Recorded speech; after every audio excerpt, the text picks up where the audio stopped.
যখন এই ব্র্যাকের এই সম্মাননাটি পাচ্ছি ঠিক সে সময় কিন্তু ভূমধ্য সাগরে আমাদের বাংলাদেশের ৩০ জনের বেশি নাগরিক সেখানে নিহত হয়েছে।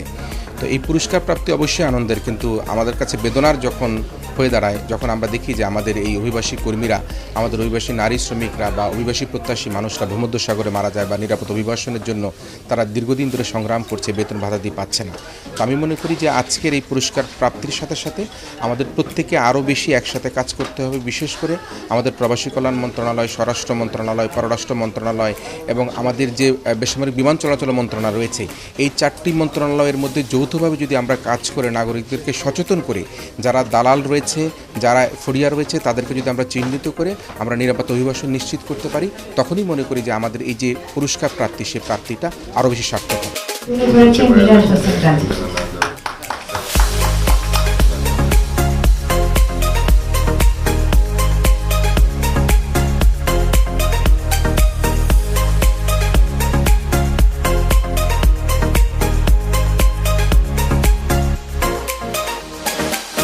যে কোনো পুরস্কারে কিন্তু এটি একটি বড় প্রাপ্তি এবং খুবই আনন্দের বিষয়।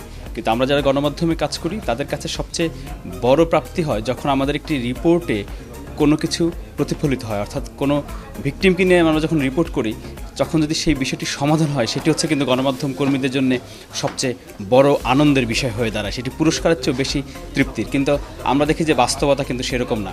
আমি যেই রিপোর্টটির জন্য পুরস্কার পেয়েছি এটি হচ্ছে যে এই মাইগ্রেশন সেক্টরে, অভিবাসন সেক্টরে আমরা দীর্ঘদিন দেখি অপরাধ করে যাচ্ছে কিছু অসাধু চক্র, তাদেরকে নিয়ে রিপোর্টটি আমি করেছিলাম। কিন্তু সেই অসাধু চক্রের বিচার কিন্তু হয় না, আর যখন বিচার হয় না তখন দেখা যায় কিন্তু বারবারই কিন্তু সেই অপরাধগুলো ঘটেই চলছে।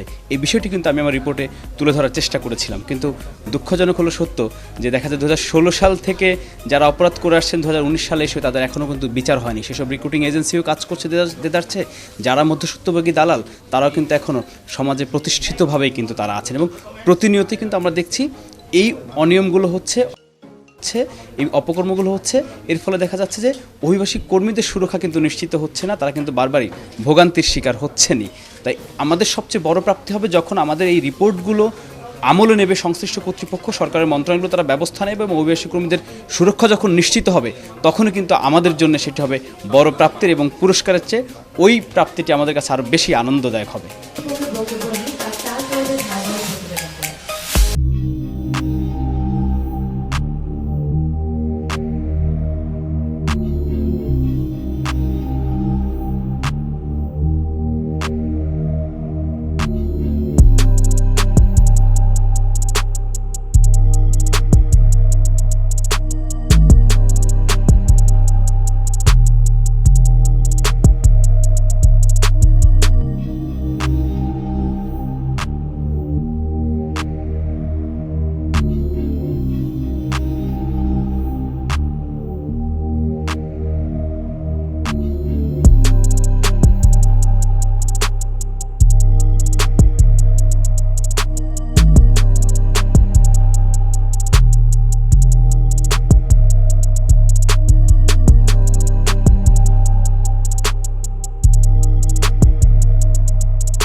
মৃত লাশগুলো আসতে অনেক দেরি হচ্ছে।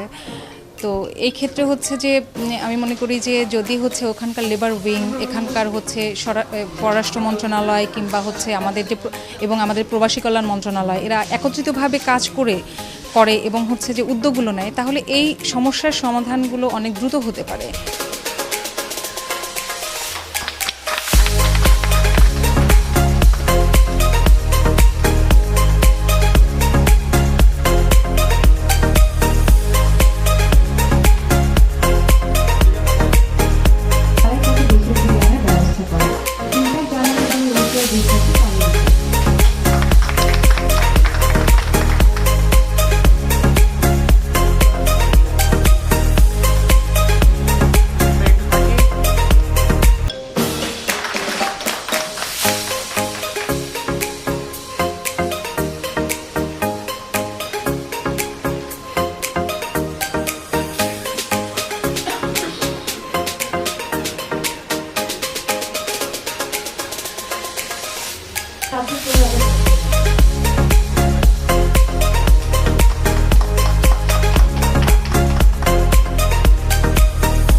অভিবাসন বা মানব পাচার এই বিষয়গুলোতে গণমাধ্যম বা সাংবাদিকরা অনেক গুরুত্বপূর্ণ কাজ করে।